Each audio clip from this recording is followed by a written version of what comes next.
कहीं ना कहीं आकाश की आंखों में डर और साथ ही साथ उसके गुस्से में उसे सच्चाई नजर आई थी। तब डॉक्टर रश्मि ने सोचा कि शायद वाकई इस वक्त किसी को उसकी जरूरत है। तो डॉक्टर रश्मि ने अपनी गर्दन हाँ में हिलाई। तब आकाश ने उसके बालों को छोड़ा था। डॉक्टर रश्मि ने फटाफट से अपना नर्सिंग किट उठा लिया था, क्योंकि अपनी एक किट वह हमेशा अपने पास रखकर सोया करती थी कि ना जाने कब किसे उसकी जरूरत पड़ जाए। और फटाफट से जैसे ही वह आकाश के साथ जाने लगी, आकाश ने उसका हाथ कस कर पकड़ा और उसे अपनी ओर खींचा और धीमी आवाज में बोला, ये क्या कर रही हो तुम? तब डॉक्टर रश्मि बोली, क्या कर रही हूँ मतलब? तुमने तो बोला है कि किसी को मेरी जरूरत है, तो इसीलिए मैं तुम्हारे साथ चल रही हूँ। तभी आकाश झल्लाते हुए बोला, क्या इस तरह से तुम सबके सामने जाओगी? हाँ, आकाश ने उसके कपड़ों की ओर इशारा किया था। तब डॉक्टर रश्मि को भी अपने पहने हुए कपड़ों का एहसास हुआ और वह आकाश से नजरें चुराते हुए बोली, छोड़ो मेरा हाथ। उसने आकाश से अपना हाथ छुड़ाया और बोली, उधर मुंह करके खड़े हो जाओ। अब जैसे डॉक्टर रश्मि ने कहा, आकाश तुरंत दूसरी तरफ मुंह करके खड़ा हो गया था और मन में बड़बड़ाते हुए बोला, मुझे मुंह दूसरी तरफ करने को इस तरह कह रही है जैसे मैंने अभी कुछ देखा ही ना हो। वह अगले पल जल्दी से डॉक्टर रश्मि ने अपनी नाइटी के ऊपर का शरग अच्छी तरह से पहन लिया था, जो कि पूरी बाजू का था, जिससे उसका पूरा शरीर कवर हो चुका था। फिर अपना ब्रीफ केस उठाकर वह बोली, अब चलो।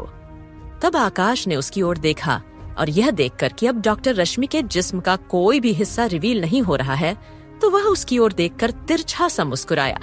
लेकिन यह मुस्कुराहट केवल कुछ ही पल के लिए थी, जिसे कोई भी देख नहीं पाया था। और जल्दी ही वह आगे कदम बढ़ाकर चल दिया था और रश्मि उसके ठीक पीछे पीछे जाने लगी थी। और जल्दी ही आकाश रश्मि को सीधा सिंघानिया मेंशन के उस तहखाने के पास ले गया था, जहां पर डॉक्टर रश्मि मेंशन के तहखाने को देखकर हैरान थी।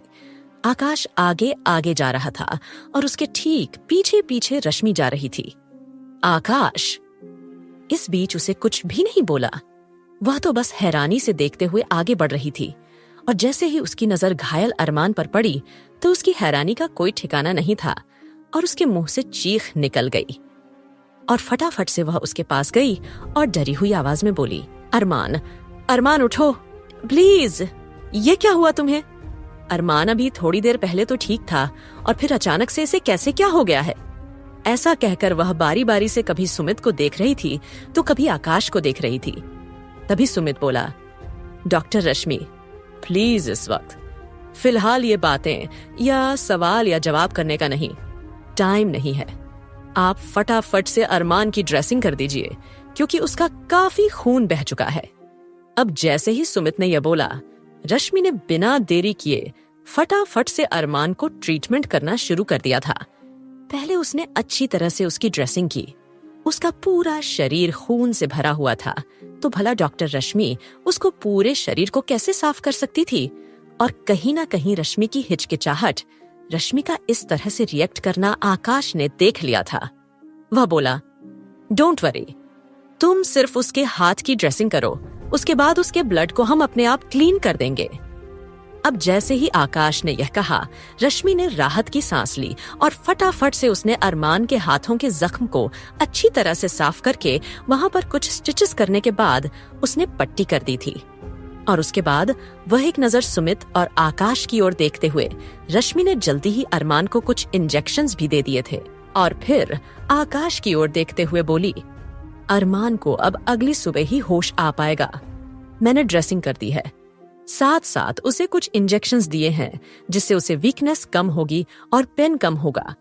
पर इस तरह से इसे ब्लड की हालत में नहीं रहना चाहिए, तो उसको आप दोनों अच्छी तरह से क्लीन कर दे, वरना इसे इन्फेक्शन हो सकता है प्लीज। क्योंकि इस वक्त अरमान बड़ा ही भयानक और खतरनाक सा लग रहा था, जिसे देखकर कोई भी नॉर्मल इंसान बुरी तरह से घबरा जाता।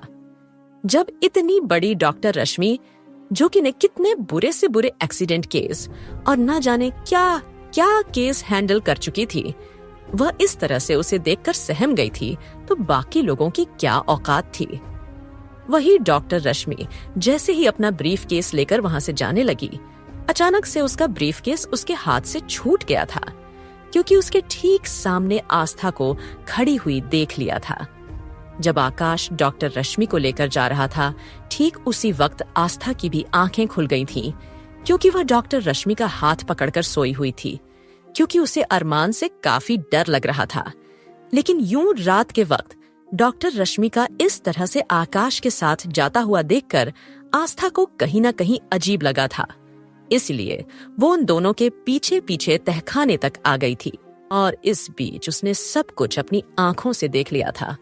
अब आस्था को अपने सामने देखने के बाद आकाश और सुमित भी हैरान हो गए थे, लेकिन आस्था तो जोरों से चीखने लगी थी।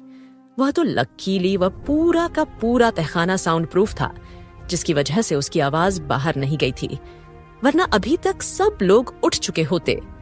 तभी आकाश जल्दी से आस्था के पास गया और उससे बोला, आस्था प्लीज इस तरह से पैनिक मत करो, प्लीज आस्था। लेकिन आस्था तो उस वक्त अरमान को देखकर बहुत ज्यादा डर रही थी, क्योंकि वो बड़ा ही खूंखार लग रहा था। तब आकाश ने डॉक्टर रश्मि की ओर इशारा किया।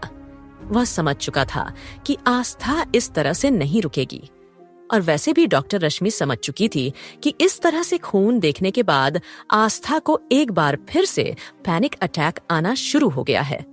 तो फटाफट से उसने आस्था को भी एक इंजेक्शन दे दिया था, जिसकी वजह से आस्था जल्दी ही गहरी नींद में चली गई थी।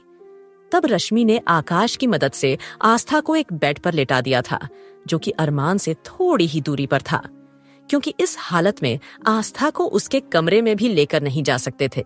अगर कोई देख लेता तो उनके इतने सारे सवालों के जवाब कौन देता।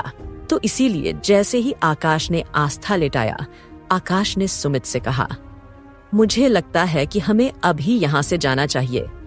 वैसे भी सुबह के 4 बज चुके हैं और सुबह तक अरमान को भी होश आ जाएगा, और आस्था तो ऑलरेडी काफी देर तक सोएगी, क्योंकि डॉक्टर रश्मि ने बताया है कि उसने उसे पैनिक अटैक से बचने के लिए कुछ इंजेक्शन दिए हैं, जिसका असर अभी काफी देर तक रहता है। तो इस तरह से हमें यहाँ से चलना चाहिए। और वैसे भी दादाजी और ध्रुव आहन के सवालों के भी जवाब देने होंगे। यह सोचते हुए जल्दी ही वह दोनों भी वहां से निकल चुके थे। वहीं अब उस तहखाने में केवल अरमान और आस्था ही थे जो कि बेहोश थे। डॉक्टर रश्मि अपने कमरे में तो आ गई थी, लेकिन अरमान का चेहरा उसकी आंखों से जा ही नहीं रहा था, जिस वजह से डॉक्टर रश्मि सो ही नहीं पा रही थी। इसलिए उसने अपने कमरे की लाइट जला रखी थी, क्योंकि जितने भी उसने आज तक पेशेंट के ट्रीटमेंट किए थे वह ऑलमोस्ट दिन में ही किए थे, और उसने ऐसे एक्सीडेंट में काफी भयानक चेहरे भी देखे थे। लेकिन अरमान सिंघानिया का जो चेहरा था वो बड़ा डेंजर था, क्योंकि यह बात साफ थी कि उसका हाथ से इतना खून निकलकर उसके शरीर पर नहीं जा सकता था। तो इसका मतलब साफ था कि अरमान के शरीर पर जो उस वक्त खून था वह उसका तो नहीं था, बल्कि किसी और का था। तो यह बात रश्मि को अंदर ही अंदर डरा रही थी, जिसकी वजह से वो सो नहीं पा रही थी। वही सुमित और आकाश जैसे अपने अपने कमरे में जाने लगे, और आकाश ने रश्मि के कमरे की जलती हुई लाइट देखे तो वह समझ चुका था कि इस वक्त उसके दिमाग में कितने सवाल चल रहे होंगे। तो वह नहीं चाहता कि अरमान को इस बात के बारे में पता चले कि डॉक्टर रश्मि ने उसकी ड्रेसिंग की थी, और डॉक्टर रश्मि ने अगर कभी अरमान से सवाल करेगी कि वह खून किसका था, तो यह बात तो अरमान बिल्कुल भी बर्दाश्त नहीं कर पाएगा। तो यह बात वह जानता था, तो उसको इस बात का एहसास था। इसीलिए आकाश रश्मि के कमरे में चला गया था। सुमित हैरानी से आकाश को डॉक्टर रश्मि के कमरे में जाते हुए देख रहा था। फिर अचानक उसके चेहरे पर एक मुस्कुराहट आ गई थी। रश्मि उस वक्त कमरे में टहल रही थी। उसने एक बार फिर आकर अपने नाइटी का ऊपर का पहना हुआ शरग उतार दिया था, क्योंकि उसके बाजू पर अरमान का ट्रीटमेंट करते वक्त कुछ ब्लड भी लग चुका था। लेकिन उसकी जो अंदर की पहनी हुई नाइटी थी वह एकदम क्लीन थी। वही आकाश जैसे ही उसके कमरे में आया और उसने रश्मि को देखा तो देखता ही रह गया था। रश्मि बेहद खूबसूरत लग रही थी। वही रश्मि जल्दी में कुंडी लगाना भूल गई थी, जिसकी वजह से आकाश वहां आ गया था। वेल, जैसे ही रश्मि ने अपने सामने आकाश को पाया तो वो उसकी ओर सवालिया नजरों से देखने लगी थी, और अगले पल उसका ध्यान अपनी हालत पर गया था। फटाफट से उसने बेडशीट से ही खुद को कवर करने की कोशिश की थी, लेकिन तब तक आकाश ने उसका हाथ पकड़कर रोक दिया था और उससे बोला, ये सब ड्रामा मेरे सामने करने की कोई जरूरत नहीं है। तुमने कमरे की लाइट इसलिए खुली छोड़ी है ना, ताकि मैं तुम्हारे कमरे में आऊं। अगर तुम मुझे अपने आप को इस तरह से दिखाना ही चाहती थी, तो इस तरह से अब खुद को ढकने की कोशिश क्यों कर रही हो? जैसे ही एक बार फिर आकाश ने रश्मि पर अपनी जुबान से वार किया, अब रश्मि गुस्से से बौखला गई थी और गुस्से से उसकी ओर देखकर बोली, मिस्टर आकाश, अपनी हद में रहो। तुम्हारा कोई हक नहीं बनता है कि तुम मुझ पर इस तरह से इल्जाम लगाओ, समझे तुम? और वैसे भी अगर मैं तुम्हें सिड्यूस करने की कोशिश कर रही हूं, तो तुम इस वक्त इस कमरे में मेरे साथ में क्या कर रहे हो? तुम तो बहुत बड़ी महान आत्मा हो ना। तुम तो लड़कियों को ऐसे देखना पसंद भी नहीं करते होंगे ना। तो एक काम करो, यहां से अभी और इसी वक्त चले जाओ और अपनी इज्जत बचाओ, कहीं मैं तुम्हारी इज्जत ही ना लूट लूं। रश्मि की बात सुनकर आकाश हाइपर हो गया था। फटाफट से उसने रश्मि का मुंह अपने हाथों से पकड़ा था और उसका मुंह जोरों से भींचते हुए बोला, खबरदार जो तुमने मुझसे ऐसी बात की तो और मैं यहाँ सिर्फ और सिर्फ तुम्हें यह बताने के लिए आया हूँ कि अपने छोटे से दिमाग पर ज्यादा जोर मत देना और अरमान से भूलकर भी किसी तरह के कोई क्वेश्चंस मत करना।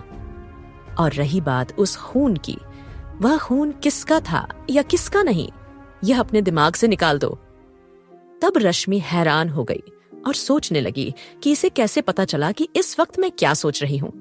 लेकिन आकाश तुरंत उसके चेहरे के हाव भाव पढ़कर समझ गया कि वह क्या सोच रही है, तो वह डेंजरस टोन में बोला, तुम्हें ज्यादा अपना दिमाग चलाने की कोई जरूरत नहीं है कि मुझे यह कैसे पता चला कि तुम इस वक्त क्या सोच रही हो।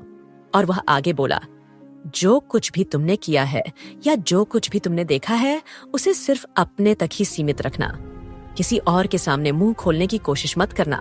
अगर तुमने किसी से भी एक बार भी कुछ भी शेयर करने की कोशिश की, तो वह तुम्हारी जिंदगी का आखिरी दिन भी हो सकता है।